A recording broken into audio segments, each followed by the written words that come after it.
Good morning. I'm Mark Allen with Gaber.io, and I'm here today with Bethany Plaza, a serial entrepreneur in the tech space, currently working for Bethany J. Plaza, LLC. Good afternoon, Bethany. How you doing? Good. Thank you for having me. Well, thank you for joining us today. So to start with, can you share a brief background of yourself and your work experience? Sure. I've owned and sold about 5 companies, varying industries. For the past 25 years, I've been in the technology arena and recently sold one of my IT services firm back in 2018 to a publicly traded firm. Very good. So you've actually had 5 different companies that you founded? Yes. Yes. Well, that's quite impressive. So I'm still alive. That's what's impressive. I know. I'm sure you've had a lot of long days, correct? Oh, yes. Oh, yes. Yes. So what has been your experience with remote employment, both as an employee, probably what you haven't done, and as an employer? So when you ask that question, do you mean more how have I appreciated the experience, or how's it come back? What are you trying to get at exactly? I think just your general thoughts on remote work. I'm assuming you've been the employer since you've started 5 companies. Yeah. So your thoughts on remote work. I think remote work is a great way to go. It's really functioned well for me and my teams over the years. Someone just referred to me yesterday as a people magnet, which that could be good or bad, but I think that I tend to accomplish more myself personally when I work remote. And for the past decade or more, I've employed global remote workers. Oh, wow. So, and I'm assuming you're home now, is that correct? Yes, indeedy. Yes. So, and all 5 of your companies, were all of them, did they accept remote workers, or did it kind of gradually? No, actually, I didn't accept remote workers until I started my IT services firm. Before that, they were more service oriented. So we didn't really have an option to not be on site. I see. So what do you think is the future of remote employment, and what do you think can be done differently to make it more effective? Well, I guess that's kind of a loaded question right now because of COVID-19. We don't know what way it's going to go, but I definitely think that this experience for us all has broken down some resistance to remote work. Yes. It doesn't appear that these COVID risks are going to go away, for a while. So I believe we're going to continue to use remote work, probably pretty long term, and probably by a good portion of companies. I think that there's still going to be companies that perhaps have to have people on site. Obviously, our retail, the grocery stores and things, it's not going to be an option for them. But I think we're going to see more and more people adopt it. Your question, what do I think needs to be done differently? Or what could make it more effective?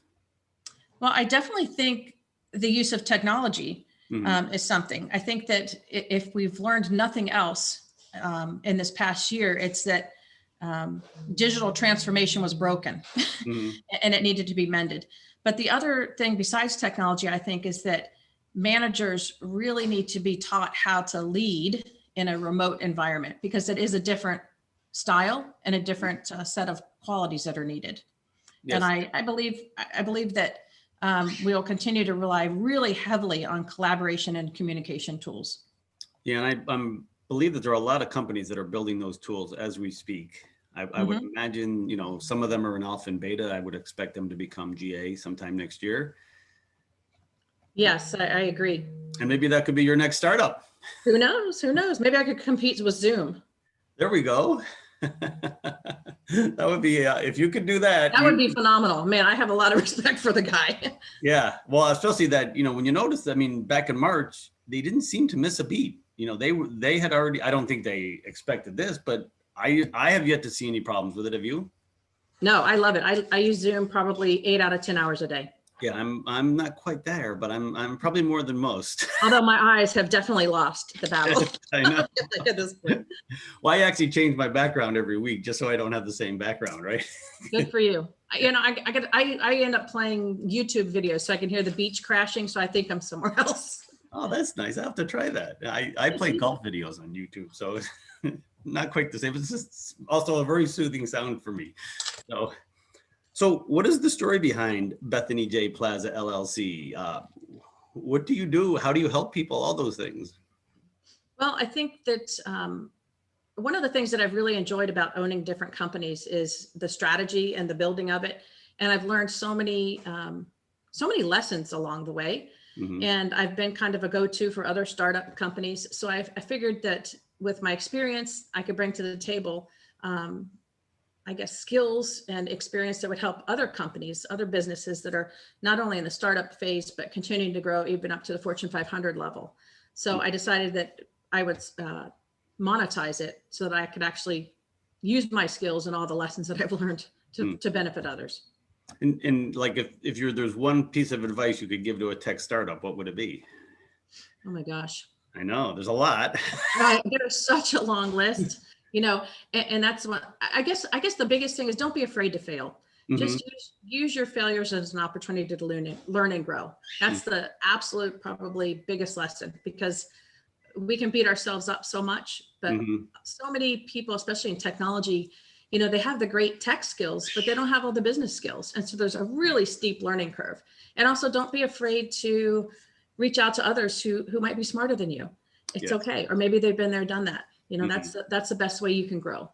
Yes, no, I agree. I think I would say along those lines is just do it. Get the product out there. Doesn't have to be perfect. I think techies are more like that. Oh, I gotta have the Yes. coolest piece of software. And it doesn't have to be for the masses. It's got to be functional Absolutely. and provide value.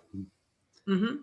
So the current situation we've touched on a little bit. The pandemic caused all companies to go remote. I'm assuming you're a solopreneur. Is that correct, or do you have people that work for you? I do have some that work for me right now. This is probably the company that I have right now is probably the lowest number of employees right now. And I mean, did the pandemic cause any challenges or roadblocks that you didn't expect?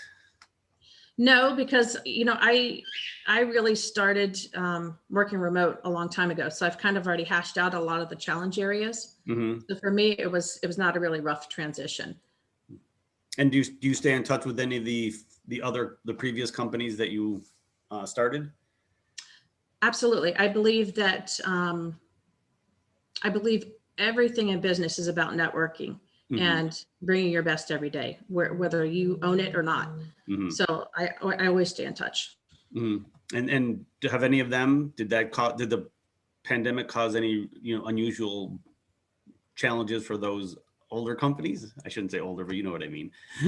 Well, yeah, I think any of the service oriented ones were certainly affected, because they had to figure out how to shift, and how to protect the workers, so there were other labor category risks and that type of thing. So they've certainly had that challenge. I think I've seen a learning curve of a lot of companies though right now, and some are still really, really struggling. Yeah, no, I do. And some have actually skyrocketed. The pandemic actually was a good thing for their business just by the nature of their business. I've actually interviewed a few of them, and that's their challenge now is I got to hire people really fast. Yeah, and I'm seeing that, and we kind of predicted that earlier in the year that's the way it was going to be. But I am truly a person that believes that challenges create opportunities. I don't think I've ever had a company or a situation in life where I wasn't like racked up against the wall, my throat, and it's like, okay, how do I get out of this mess? So yeah. I think it breeds innovation. Truthfully. Right, it does. And actually, a few of them. I don't know if you've read the book Blitzscaling. I think it's by Reid Hoffman. No, I haven't. It's actually a pretty good book, especially for people that all of a sudden your product just takes off more than you expect. And basically his philosophy is embrace it, right? Yep, absolutely. And it's interesting because more and more of the clients that I'm talking to are experiencing that. And they're like, I don't even have a clue how to scale this fast. Right. So it's fun for me. Yes. Well, it's called 16 to 18 hour days, and yep.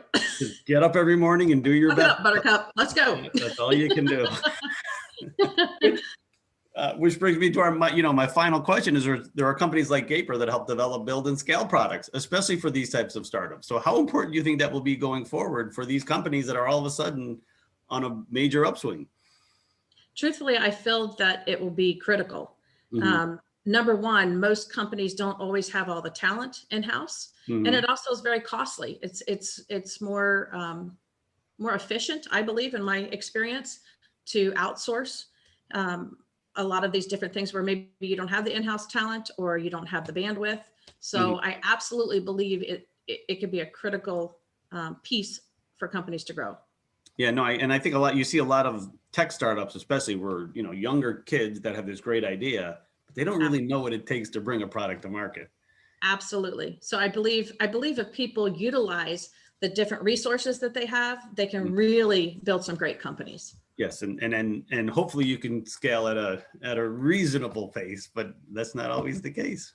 No, not at all. Not at all. And that's the other challenge too, is a lot of times people who have these ideas, they have no idea how to build a company culture, and grow and motivate. So you get stymied and stuck in the weeds a lot of times. So once again, I think if you hire a company that has had proven success in the areas that you need to grow, why not use them until you get up to speed? Right. And it's funny, I did a podcast with a company a few months ago that they actually had a chief happiness officer for the thing you talked about was culture. And I mean, It's a cool title, but that's basically what it was about, was making sure everybody was on board and everybody felt part of the team and all that stuff. Well, the worst thing that can kill you as a startup is turnover. Yes. Yes. Absolutely. Hire yourself, whatever title you want to call it. Chief happiness. I know. I thought it was a CHO. Never heard a CHO. No.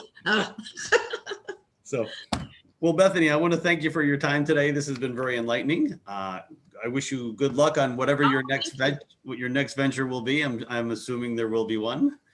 Probably. I get bored. And have a great week. Thank you. All right. Bye. Bye-bye.